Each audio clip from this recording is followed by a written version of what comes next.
December 11th, 1944. The Eagle's Nest. Field Marshal Gerd von Rundstedt stood against a concrete wall with his hands raised. Beside him stood Field Marshal Walter Model and General Hasso von Manteuffel. The three most powerful commanders in the German West were being humiliated by the SS, forced to surrender their sidearms, patted down like common criminals, their briefcases torn open and searched.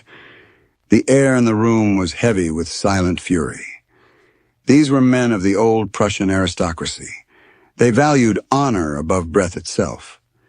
And here they were, being pawed at by political thugs. Inside the bunker, a trembling Adolf Hitler revealed his masterstroke. Operation Watch on the Rhine, the Battle of the Bulge.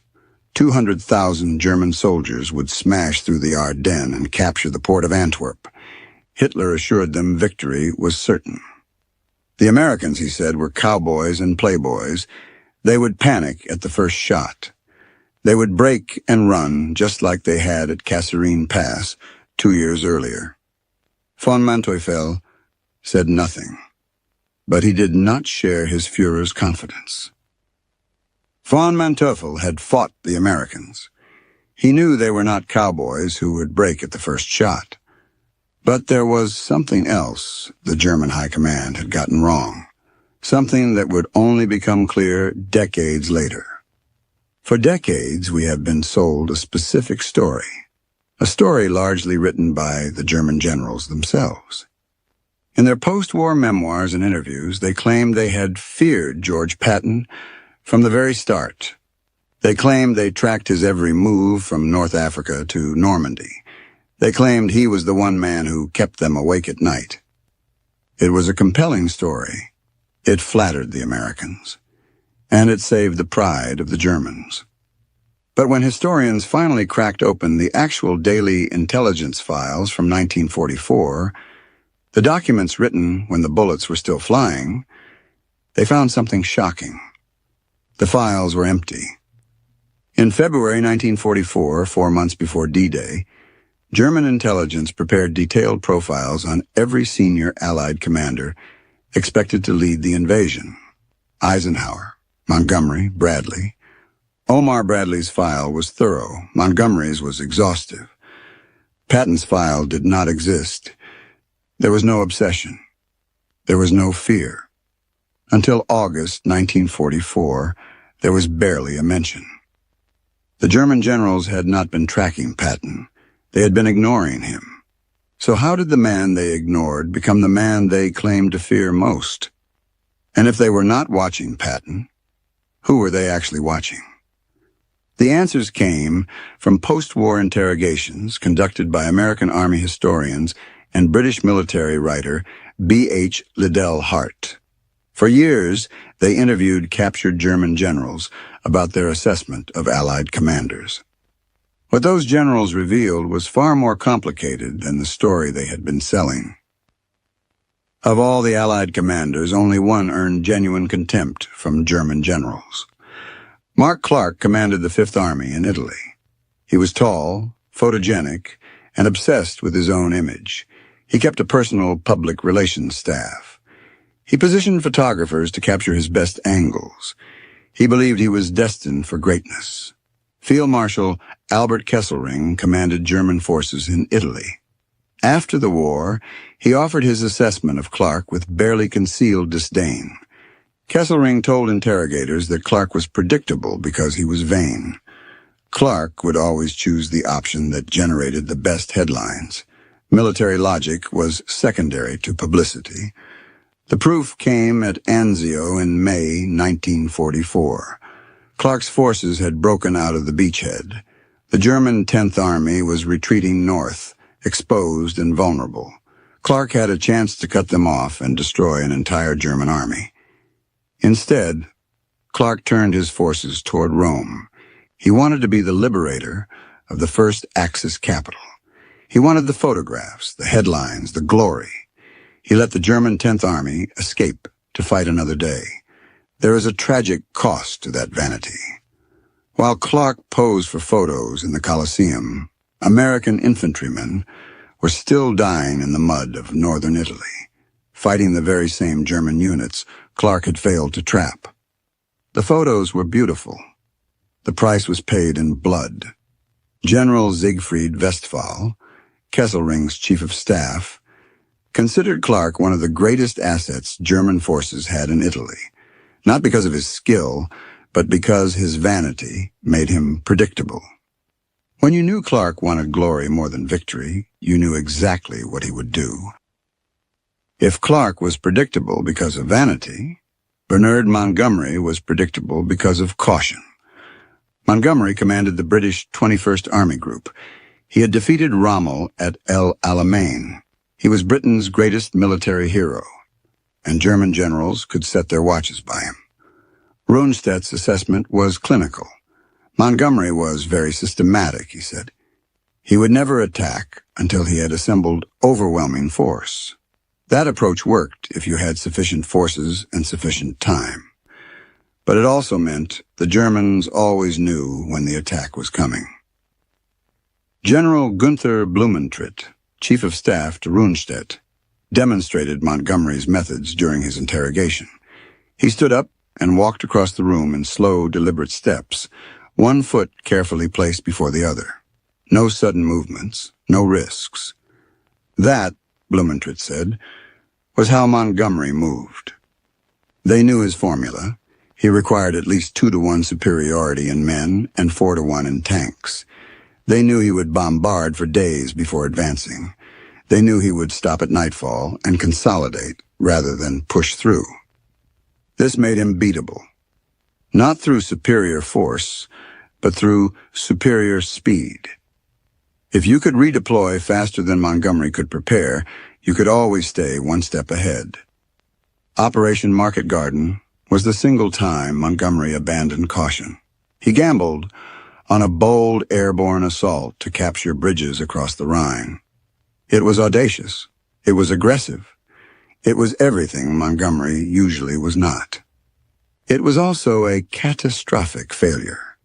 17,000 Allied casualties. The British 1st Airborne Division destroyed.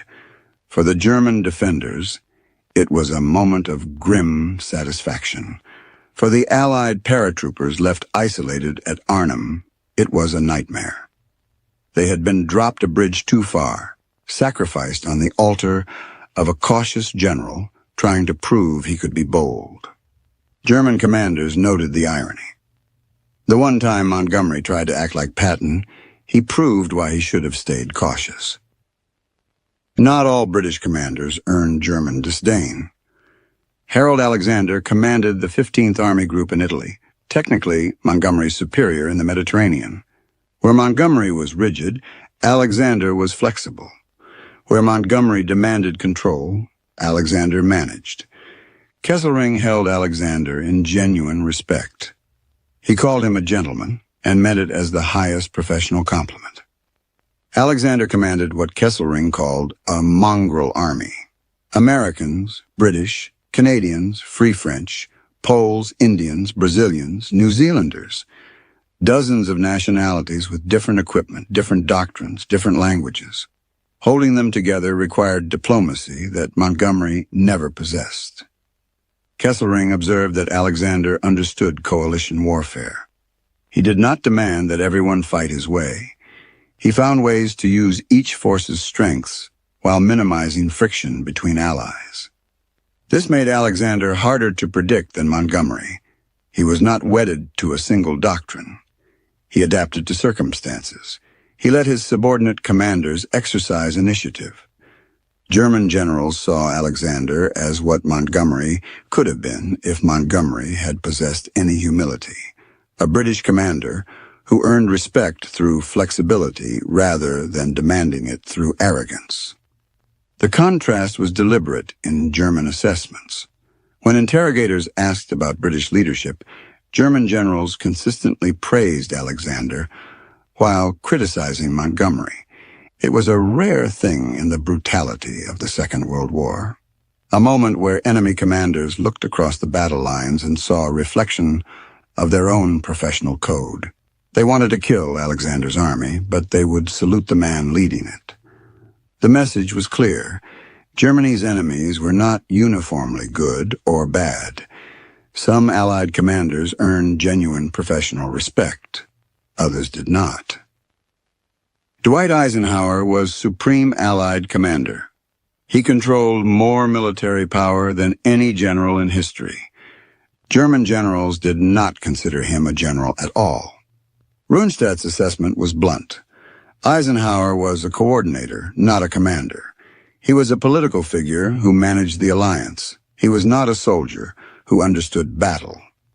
German generals recognized that holding the Allied coalition together was genuinely difficult. Americans and British had different strategic visions. Free French forces had political complications. Coordinating air, land, and naval operations across multiple theaters required organizational genius. Eisenhower had that genius. What he lacked in German eyes was killer instinct. Von Manteuffel told interrogators that Eisenhower's insistence on the broad front strategy was wrong. Instead of concentrating overwhelming force at a single point, Eisenhower advanced everywhere simultaneously. This prevented the Allies from achieving decisive breakthrough. Rundstedt agreed. He said the best Allied course would have been to concentrate a powerful striking force and break through past Aachen to the Ruhr. Such a breakthrough would have torn the weak German front to pieces and ended the war in autumn 1944. Instead, Eisenhower spread his forces thin. He kept everyone advancing, he kept everyone happy, and he gave Germany 6 more months to fight.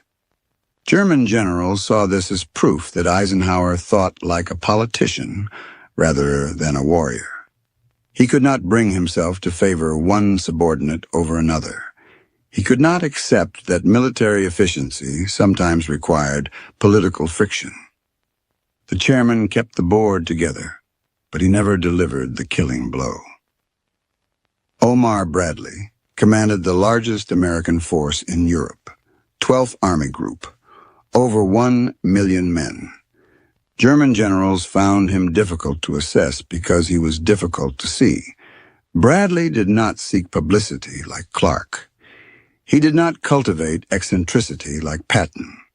He did not demand attention like Montgomery. He simply commanded. Rundstedt called Bradley competent and methodical, high praise from a Prussian field marshal, but not dramatic praise. Bradley was professional. Bradley was reliable.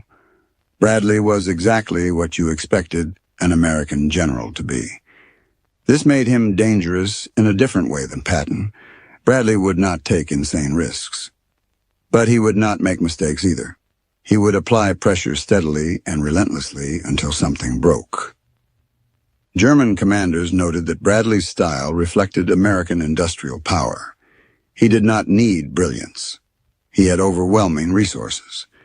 His job was to apply those resources efficiently without catastrophic errors. Bradley did that job well. The breakout at Saint-Lô, the race across France, the response to the Bulge. Each operation was competent, professional, and successful. But German generals did not fear Bradley the way they feared others. They respected him as a professional. They did not lose sleep over him as a threat. Courtney Hodges commanded the First Army. He fought more Germans than almost any other Allied commander. Most Germans could not remember his name. This was the paradox of American power. German generals spent years fighting the First Army. They bled against it at Normandy. They broke against it at Aachen. They died against it in the Hürtgen Forest. But when interrogators asked about Hodges specifically, German generals struggled to describe him. They remembered the army.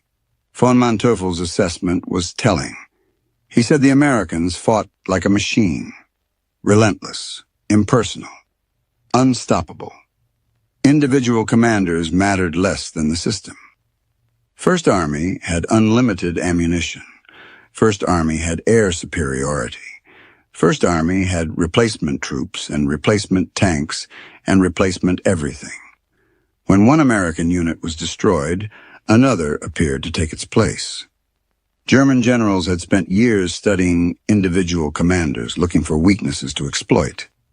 Against the American machine, individual weaknesses did not matter. You could not defeat a factory by killing its foreman. This realization brought a specific kind of despair to the German front line. You can outsmart a man. You can trick a general. You cannot outsmart a tidal wave of steel. Facing the First Army did not feel like a battle of wits. It felt like an execution by artillery. This terrified them more than any single general. Patton was dangerous. Montgomery was predictable. But the American industrial machine was inevitable. Hodges was competent and unspectacular. But the machine did not require brilliance. It required management. German generals learned to fear what they could not name. And then there was Patton. German intelligence ignored him before D-Day. They did not profile him. They did not track him. They assumed he had been sidelined after the slapping scandal. They learned their mistake in August 1944. Patton's Third Army broke out of Normandy and covered 400 miles in 2 weeks. German commanders could not believe the reports. No army moved that fast. Their maps were obsolete within hours of being drawn. Runestedt's assessment changed immediately. Patton was your best, he told American interrogators after the war. Not one of your best. Your best. Jodl compared Patton to Guderian, the father of German armored warfare. Patton was bold and preferred large movements. He thought in terms of operational maneuver, not tactical grinding. Kesselring said Patton had developed tank warfare into an art. He compared him to Rommel. Coming from the commander who had fought both men, this was the highest compliment possible. Bayerlein, who had served under Rommel in Africa, offered the most telling observation. Other Allied commanders would let surrounded Germans escape. Patton would not. Bayerlein said he did not think Patton would let them get away so easily. What changed German perception was the Battle of the Bulge. German planners had calculated that American forces would need 2 weeks to respond to the Ardennes offensive. Patton turned 3 divisions 90 degrees and began his attack in 48 hours. Von Manteuffel received the reports and could not comprehend what he was reading. An entire army had moved 100 miles through winter storms in 2 days. Imagine the panic in the German command bunker. The maps said they were safe. The math said they had time. And then through the snow and the fog came the roar of thousands of Sherman engines where silence should have been. It was not just a maneuver. It was a shock to the system. After that, German generals stopped underestimating Patton. They had learned what happened when they assumed the gladiator was just another soldier. But Patton was not the only American who terrified German commanders. Lucian Truscott never achieved Patton's fame. He never commanded an army group. He never made magazine covers or Hollywood movies. German generals in Italy feared him more than anyone, except Patton himself. Truscott took command of 6th Corps at Anzio in February 1944. The beachhead had been stagnant for weeks under General John Lucas. German commanders had contained the landing and were grinding the Americans down. Within days of Truscott taking over, Westphal noticed the change. He reported to Kesselring that American operations had suddenly stiffened. The same units that had been passive were now aggressive. The same positions that had been static were now probing. Nothing had changed except the commander. Truscott believed in a marching standard known as the Truscott Trot. His units trained to march faster than standard doctrine allowed. They attacked before defenders expected. They exploited gaps before the enemy could react. It was a pace that blistered feet and broke men. But Truscott drove them because he knew the grim math of war. Sweat saves blood. If you move faster than the enemy can think, you win. If you slow down, you die. German commanders recognized this as genuine, tactical excellence. Truscott was not famous because he did not seek fame, but he was dangerous because he understood mobile warfare the way Patton understood it. After the war, when German generals listed the Allied commanders who genuinely concerned them, Truscott's name appeared alongside Patton's. Not Montgomery, not Bradley, not Clark. The professionals recognized a professional, and Truscott was the hidden blade the public never learned to fear. German generals ranked Allied commanders by a simple standard. Who kept them awake at night? Clark gave them opportunities. Montgomery gave them time. Eisenhower gave them 6 extra months of war. Bradley and Hodges gave them a grinding death they could not escape. Alexander earned their respect. Truscott earned their fear. Patton earned both. The rankings were not about who was the best person or the best leader. They were about who was the most dangerous enemy. By that measure, German generals were clear. Speed killed. Aggression killed. Predictability saved their lives. In the end, the German ranking of Allied commanders tells us less about the Americans and more about what the Germans had lost. They respected the old-world professionalism of Truscott and Alexander because it reminded them of themselves. But they feared the machine of Hodges and the speed of Patton because it showed them the future. And in that future, there was no place for the Wehrmacht.